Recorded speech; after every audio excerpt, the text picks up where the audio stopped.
ओम गुरु ब्रह्मा गुरु विष्णु गुरुदेवो महेश्वरः गुरु साक्षात् परब्रह्म तस्मै श्री गुरुवे नमः। ध्यानमूलं गुरुमूर्ति पूजामूलं गुरुपदम् मंत्रमूलं गुरुर्वाक्यं मोक्षमूलं गुरुकृपा। सद्गुरु भगवान की जय। स्वामी जी महाराज की जय। शिवोहम।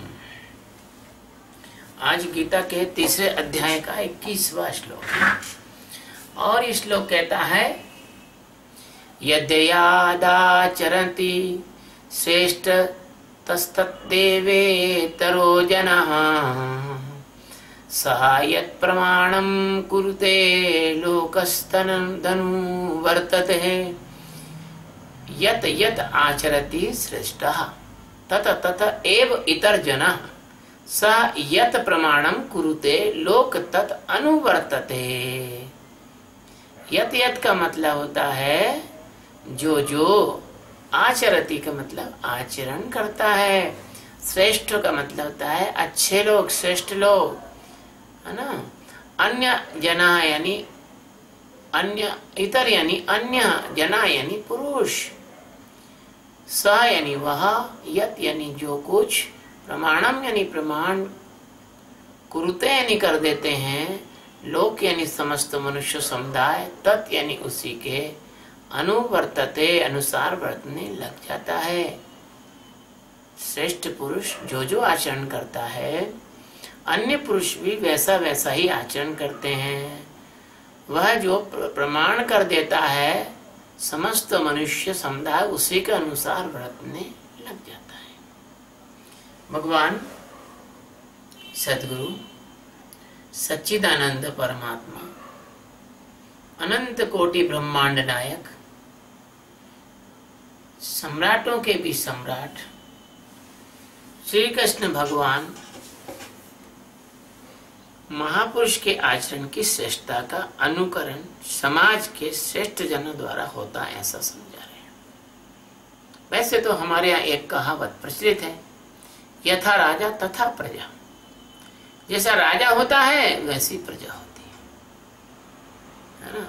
हमारे यहाँ ये कहावत भी है, महाजनों एन गता सपंथा, है ना। इसलिए यहाँ बात कुछ और गहरी है। यहाँ उन महापुरुषों की बात नहीं कर रहे जो कि आपके बाहर के जगत में है। ये आंतरिक जगत के बड़े महापुरुषों की बात हो रही है, जो ब्रह्मवेत्ता, तत्ववेत्ता, मनीषी, ऐसे लोग। तो भगवान जो हैं, जो कुछ कह रहे हैं वो समस्त विश्व के लिए कह रहे हैं, ना कि वो एक व्यक्ति के लिए कह रहे हैं।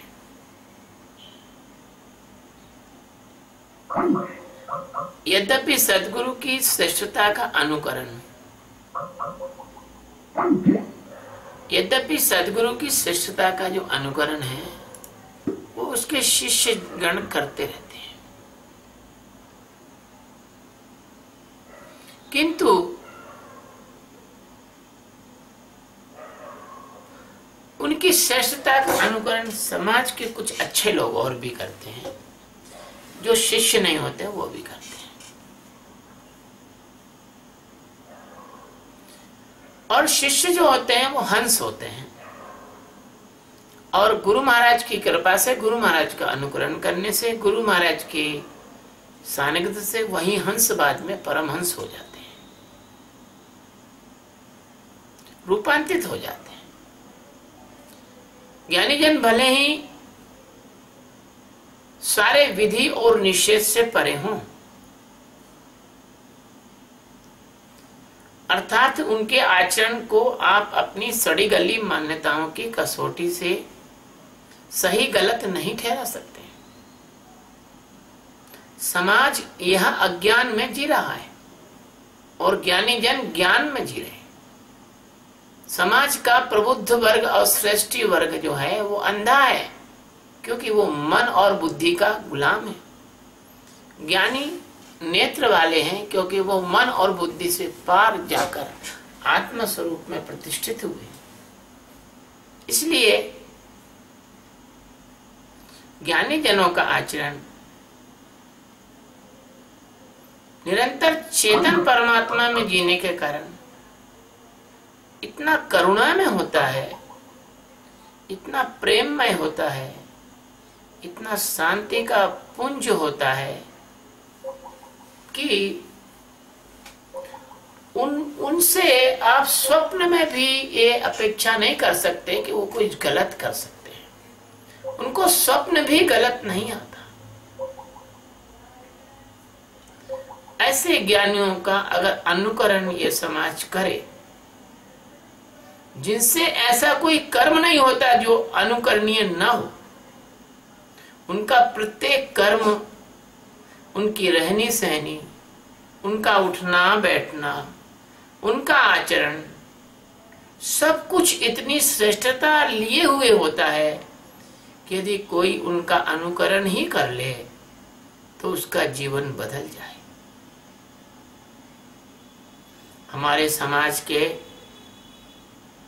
पतन का मूल कारण यही है कि हम लोगों ने ज्ञानियों का अनुकरण करना छोड़ दिया और उनकी जगह ज्ञानियों की उपेक्षा करके और ढोंगी अज्ञानी प्रोफेशनल जो साधु संत हैं और मानते हैं, पंडित पुजारी हैं, इन लोगों का हमने अनुकरण करना शुरू कर दिया। इन लोगों ने हमको धर्म से हटाकर गोरख धंधों में लगा दिया। इन्होंने हमें बाहर की यात्रा की जगह, मैं इसको थोड़ा ठीक करता हूं, अंदर की यात्रा की जगह इन्होंने हमको बाहर की यात्रा में लगा दिया। इन्होंने हमें गणित का हिसाब सिखाया। इतने तीर्थ करोगे तो ये मिलेगा, इतनी नदियों में नहाओगे तो ये मिलेगा, इतने मंदिरों के दर्शन करोगे तो ये मिलेगा। लेकिन आत्मज्ञान कैसे मिलेगा? आत्मज्ञान के मिलने का मार्ग तो इनके पास है नहीं। और तो और कुछ धर्म ये भी कहने लगे कि अब तो आत्मज्ञान किसी को हो नहीं सकता है, वो तो आखिरी जो तीर्थंकर थे, इनके बाद अब किसी को नहीं हो सकता है। और तो और कुछ धर्म ये कहने लगे कि नहीं, परमात्मा से तो बस एक व्यक्ति मिल पाया है, अब तुम्हें मिलना है तो उस व्यक्ति से मिलना पड़ेगा, परमात्मा से तुम नहीं मिल सकते। अरे कौन कहता है कि परमात्मा से नहीं मिल सकते? मैं कहता हूं परमात्मा से मिला जा सकता है। मैंने साक्षात परमात्मा के दर्शन किए हैं अपने सदगुरु में, और तुम देख के उंगली मुंह में दबा के रह जाओगे। मैंने हिमालय में भी भगवान के दर्शन किए। इसलिए महापुरुषों का अनुकरण लोग नहीं करते हैं। उसी वजह से आज ये समाज इतना ज्यादा अशांत है, इतना ज्यादा परेशान है, तनावग्रस्त है। और यही कारण है कि इस समाज में परस्पर प्रेम की जगह पर हिंसा है, परस्पर स्नेह की जगह पर द्वेष है, और तामसिक शक्तियों ने इस कदर सिर उठा रखा है कि हमारा समाज, मैं अपने समाज की बात करता हूं तब ये समझ लेना कि पूरे विश्व के उन लोगों की बात करता हूं जो परमात्मा के सच्चे प्रेमी हैं और रियल सीकर्स हैं, परमात्मा को सच में जो ढूंढ रहे हैं। तो हमारा समाज जो है इतनी परेशानी में इसलिए है कि अज्ञानी का सदा सदा फजीता ही रहता है। अज्ञानी की फजीती उसके पीछे पीछे नहीं बल्कि आगे आगे चलती है, और गलत समाधान ही लेता है अज्ञानी। अतः अज्ञानी जिसकी बुद्धि दूषित हो, वे ज्ञानी के आलोचक और निंदक बन जाते हैं, और ज्ञानी के आलोचक और निंदक बनकर व्यर्थ में अपना जीवन खराब कर लेते हैं। क्योंकि इस दुनिया में सारे पाप क्षम्य हैं, लेकिन ज्ञानियों को सताने से बढ़कर कोई भी अक्षम्य महापाप नहीं है। कृष्ण के समय शिशुपाल ने कृष्ण को 100 गालियां दी। कौरव ने हजारों ढंग से कृष्ण के खिलाफ षड्यंत्र किए। जरासंध ने 16 बार 16 अक्षौणी सेना लेकर मथुरा पर आक्रमण किया। भगवान ने सारे राक्षसों का संहार किया और जरासंध को इसलिए छोड़ते चले गए कि ताकि और भी राक्षसों को बुला सके, ताकि पृथ्वी को इनके भार से रहित किया जा सके। अंततोगत्वा भगवान समुद्र के अंदर सुरक्षित द्वारका बनाकर रहने लगे। अब 5600 साल हो गए भैया भगवान श्री कृष्ण को जाए। आज भी उसी तरह से ज्ञानी उपेक्षित है जिस समय भगवान श्री कृष्ण के काल में ज्ञानी उपेक्षित था। भगवान गए थे कौरवों के दरबार में 5 गांव मांगने। कौरवों ने क्या कहा कि हम सुई की नोक बराबर भी पृथ्वी पांडवों को नहीं देंगे। ज्ञानी सदैव शांति का मार्ग ढूंढता है, अज्ञानी सदैव अशांति का मार्ग ढूंढता है। तो ये श्लोक भले कह रहा है कि लोग महापुरुषों का अनुकरण करते हैं। मैं तो आज के युग में देख रहा हूं कि लोग महापुरुष का अनुकरण नहीं करते हैं, बल्कि लोग अनुकरण करते हैं किसका? जो किसी राजनीतिक दल का बड़ा नेता बन जाए या किसी अन्य प्रकार से गलत धंधे से सफल हो जाए, तो गलत चीजों का आजकल अनुकरण चल रहा है। तो जब गलत चीजों का अनुकरण करोगे तो परेशान अशांत तो रहोगे ही रहोगे। तो ये ज्ञानियों का अनुकरण नहीं करके और ढोंगियों का अनुकरण करने का परिणाम है कि ज्ञानी की उपेक्षा कर रहे हैं, उसका परिणाम है अभी भी वक्त है, अभी भी समय है, चेत जाओ। अभी भी ब्रह्मवेत्ताओं को अपना असली रहनुमा बना लो। अभी भी ब्रह्मवेत्ताओं के जीवन का अनुकरण करना सीख लो, वरना ये माया तुमको कहीं का नहीं छोड़ेगी। अगर तुमने ब्रह्मवेत्ताओं के मार्गदर्शन में जीवन जीना सीख लिया और तभी ये भगवान के वचन सार्थक होंगे, नहीं तो गीता तुम्हारे लिए एक बंद किताब के समान होगी।